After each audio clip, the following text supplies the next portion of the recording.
Venons-en à l'actualité américaine. C'est notre rendez-vous hebdomadaire, notre quart d'heure américain hebdomadaire, avec en visioconférence avec nous Pierre-Yves Dugas, notre correspondant américain. Bonjour et bienvenue Pierre-Yves. Merci d'être avec nous. Commençons peut-être par les affaires du Congrès américain. Donald Trump, avant de se rendre à son procès, était évidemment à Mar-a-Lago ce week-end. Il a reçu la visite du speaker républicain de la Chambre des représentants, Mike Johnson. Et à l'issue d'une conférence de presse, Donald Trump a estimé que Mike Johnson faisait un super job, du très très bon boulot en tant que speaker de la Chambre des représentants. Pourquoi est-ce que Donald Trump apporte son soutien au speaker républicain de la Chambre? C'est un poste un peu chaud, on va dire. Et que vaut ce support apporté par Donald Trump à Mike Johnson? Écoutez, vous n'allez pas me croire, mais moi je suis convaincu que Donald Trump, au fond de lui-même, en dépit de son outrance, de son exagération, de son égocentrisme, de tout ce que vous voudrez, c'est un New-Yorkais et c'est un pragmatique.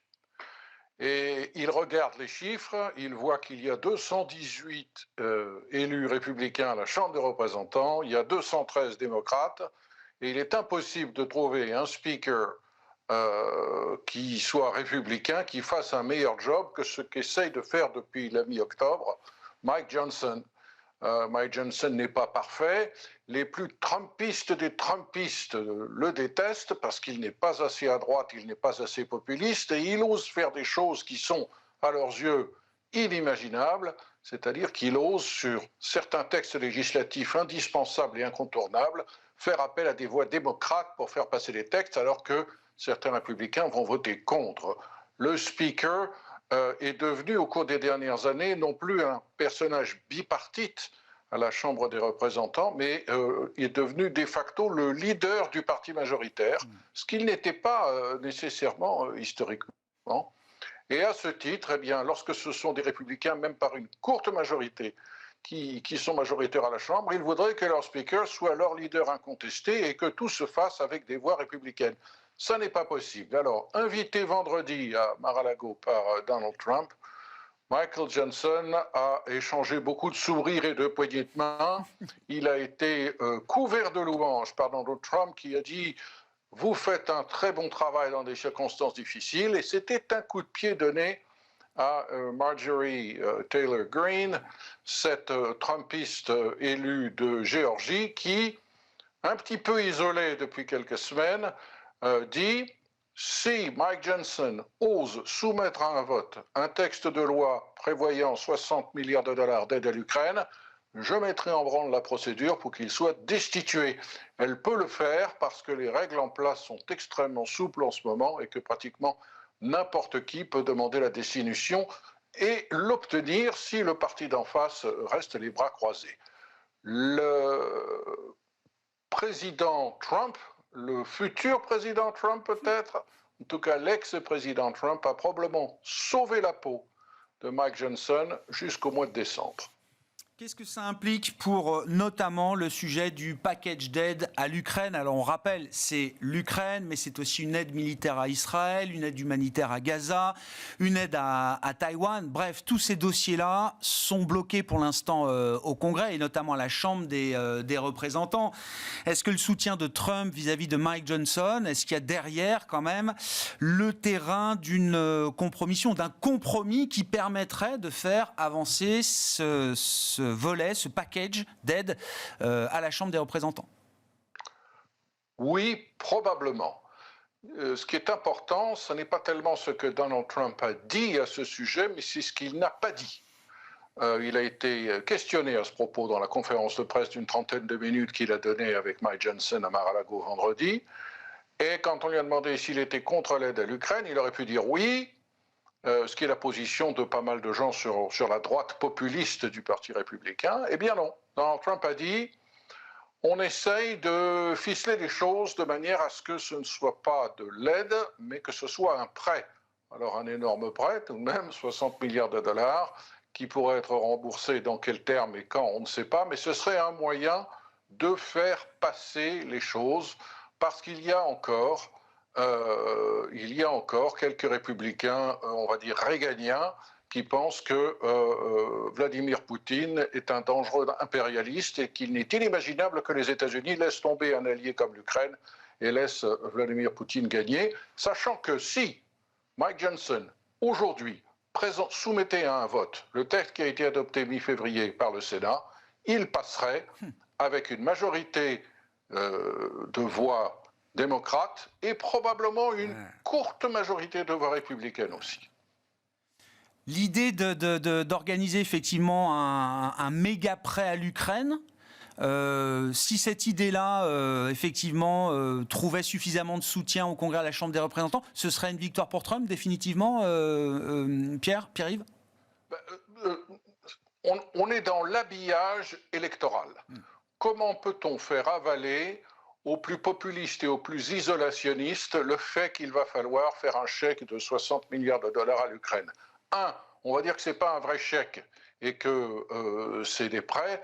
Deux, on va expliquer que les États-Unis se sont engagés, que ce n'est pas le moment d'abandonner un allié au milieu du gué. Cette tactique peut marcher. Rand Paul, qui est sénateur, lui, de l'autre côté, et qui est un nationaliste farouchement opposé à l'aide à l'Ukraine, a soulevé un point important. Il a dit, vous savez, l'aide à l'Ukraine, 60 milliards, moi j'ai voté contre. Alors on peut discuter de deux choses. Soit de l'aide à l'Ukraine, est-ce qu'on a vraiment besoin, nous les États-Unis, de donner 60 milliards à l'Ukraine ?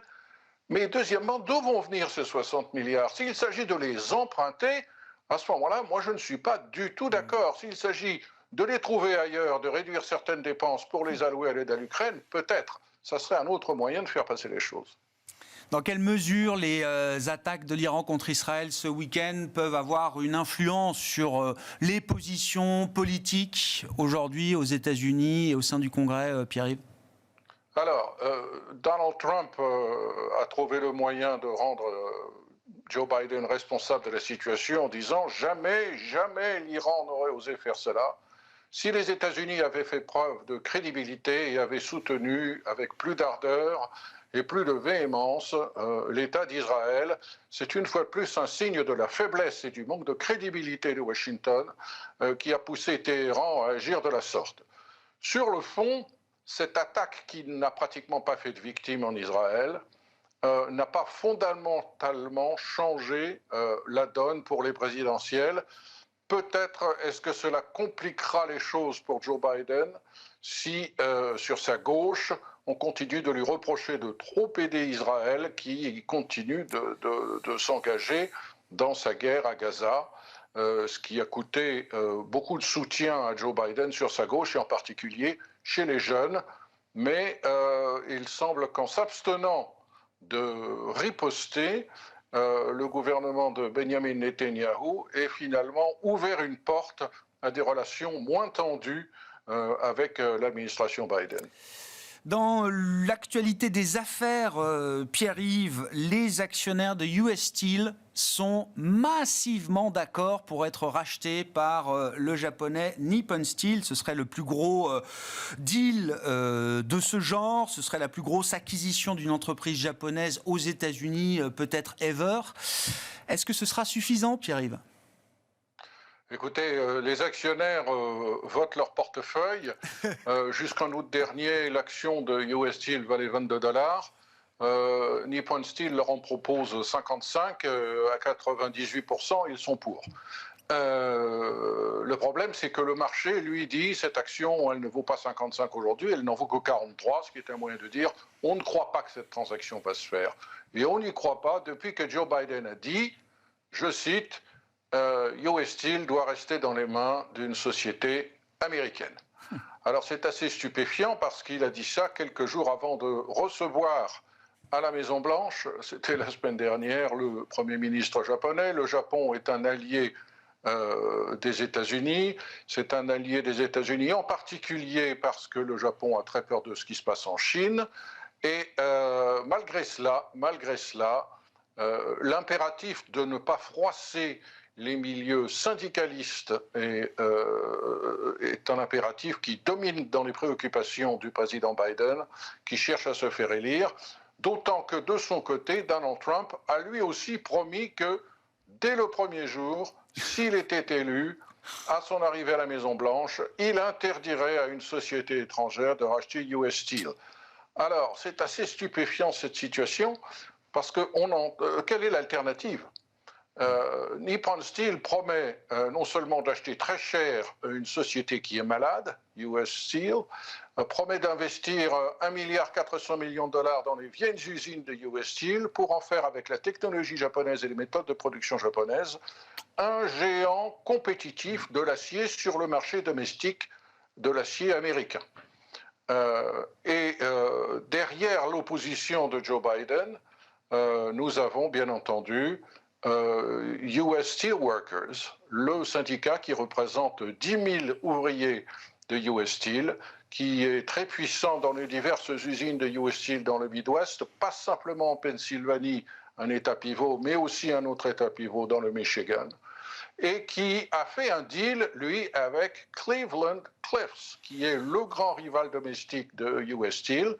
Le patron de Cleveland-Cliffs est littéralement main dans la main avec le syndicat pour dire « Nous allons racheter, nous, Américains, les actifs de US Steel et la société restera américaine ». Quel est l'objectif de Cleveland-Cliffs ? De créer un monopole américain de l'acier qui sera protégé par des droits de douane, et le syndicat est dans le coup, bien entendu, parce que le niveau de salaire et les normes de travail de ce futur monopole seront tels que les emplois seront sécures et les salaires seront solides, compte tenu de la protection qui serait assurée par des droits de douane. Donc on est loin de vouloir empêcher, de vouloir préserver la concurrence sur le marché domestique. On parle bien de l'usage du prétexte de la souveraineté nationale pour empêcher un groupe étranger de venir casser un monopole syndical. Oui. Quand bien même ce groupe est un groupe japonais et que le Japon est un allié historique, stratégique des États-Unis. Il n'y a pas de passe-droit pour les Japonais de ce point de vue-là.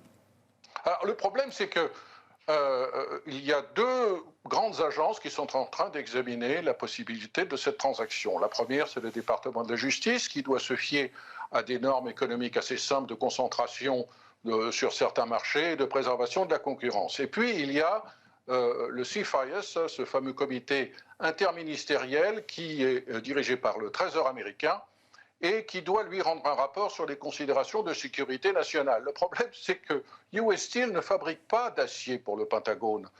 US Steel ne fabrique pas d'acier pour les applications militaires. Il fabrique de l'acier pour l'automobile, pour l'industrie de l'électroménager et pour les sociétés de construction.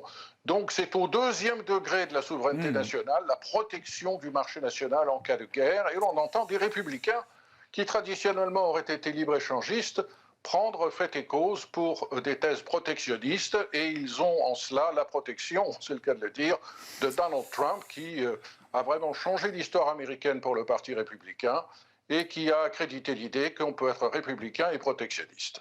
Merci beaucoup Pierre-Yves, merci pour cet éclairage hebdomadaire sur les enjeux américains, qu'ils soient politiques ou qu'ils appartiennent au domaine du business. Pierre-Yves Dugas avec nous chaque lundi à la mi-journée pour ce quart d'heure américain que vous retrouvez bien sûr en replay chaque semaine sur bismart.fr ou encore en podcast sur l'ensemble de vos plateformes préférées.